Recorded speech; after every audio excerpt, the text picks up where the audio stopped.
বাবা, আমার সব বন্ধু বিয়ে করে ফেলেছে। ভালোই করেছে। একজনের ছেলে স্কুলে পড়ছে, আর একজনের ছেলের দাঁত উঠে গেছে। তো তো আমাকে তাকিয়ে তাকিয়ে দেখার জন্য জন্ম দিয়েছো? তোর কপালে এখনো বিয়ে নেই, তোর কপালে এখনো সিঙ্গেল হয়ে থাকা আছে। বিয়ে কোনো buy one get one offer না। আমি অফার চাই না বাবা, এবার আমার ভালো মেয়ে দেখে বিয়ে দিয়ে দাও। কত টাকা ইনকাম করিস? 8 টাকা। আচ্ছা, বউ চাই আর বেতন নেই। বাবা, আয়নায় তাকালে নিজেকে আঙ্কেল লাগে। তুই যদি এই বয়সে আঙ্কেল হয়ে যাস তাহলে আমি বুড়ো দাদু হয়ে গেছি নাকি?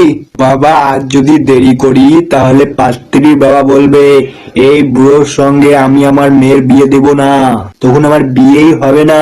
পাড়ার কাকিমারা আমাকে দেখেই বলে বিয়ে কবে।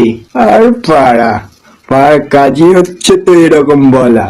বাবা, মজা করছি না, দেখো সব বন্ধুদের বিয়ে হয়ে যাচ্ছে, তো তোমাকে আমার বিয়েও দিয়ে দিতে হবে।